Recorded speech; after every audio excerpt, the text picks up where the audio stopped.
അതെ, നിങ്ങൾക്ക് ഏറ്റവും കൂടുതൽ ഇഷ്ടമുള്ള വ്യക്തി ആരാണ്? ഇപ്പോൾ നിങ്ങളുടെ മനസ്സിൽ ഒരുപാട് മുഖങ്ങൾ മാറിമറിഞ്ഞു പോകുന്നുണ്ടല്ലേ? അച്ഛൻ, അമ്മ, ഭർത്താവ്, മക്കൾ, കാമുകൻ, കാമുകി, അങ്ങനെ അങ്ങനെ. എങ്കിൽ നിങ്ങൾ ഈ വ്യക്തിയൊന്ന് സ്നേഹിച്ചു നോക്കൂ. നമ്മുടെ ദിവസവും മാറിക്കൊണ്ടിരിക്കുന്ന വേഗതയേറിയ ജീവിതത്തിൽ ഒരു കാര്യമാണ് പലപ്പോഴും നമ്മൾ മറക്കുന്നത്. നമ്മൾ സ്വയം സ്നേഹിക്കാൻ. സ്വന്തം മനസ്സിനെ കേൾക്കാനുള്ള ഒരിടവേള, ഒരു ഉള്ളിലേക്കൊരു പുഞ്ചിരി. സെൽഫ് ലവ് എന്നത് അഹങ്കാരമല്ല, ഇത് സ്വന്തം നിലനിൽപ്പിനോട് കാണിക്കുന്ന കരുണയും ആത്മാർത്ഥതയുമാണ്. നമ്മുടെ അപൂർണതകളെ പോലും തോളോട് തോൾ ചേർത്ത് സ്വീകരിക്കുന്നത്.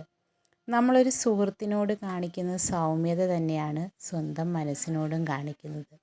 സെൽഫ് ലവ് മനസ്സിൻ്റെ ശക്തി വർദ്ധിപ്പിക്കുന്നു, ബന്ധങ്ങൾ ആരോഗ്യകരമാക്കുന്നു, ആത്മവിശ്വാസം ഉണർത്തുന്നു, മാനസികാരോഗ്യം സംരക്ഷിക്കുന്നു. അപ്പോൾ നമുക്ക് സ്വയം സ്നേഹിക്കാനുള്ള കുറച്ച് ടിപ്സാണ്. ദിവസം ഒരു ചെറിയ വാക്ക് നമ്മൾ നമ്മളോട് തന്നെ പറയുക. ഞാൻ എന്നെ സ്നേഹിക്കുന്നു. സമയം കണ്ടെത്തി വിശ്രമിക്കുക.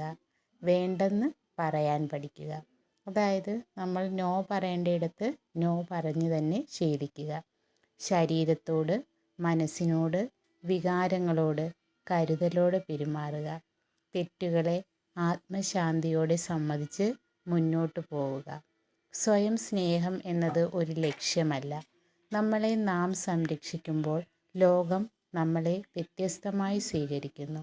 സ്വയം ഒരു സുഹൃത്തിനോടെന്ന പോലെ, ഒരു സംരക്ഷകനെ പോലെ, ഒരു സ്വന്തം വീട്ടിലെ പ്രകാശം പോലെ നമ്മൾ നമ്മളെ തന്നെ സ്നേഹിക്കുക.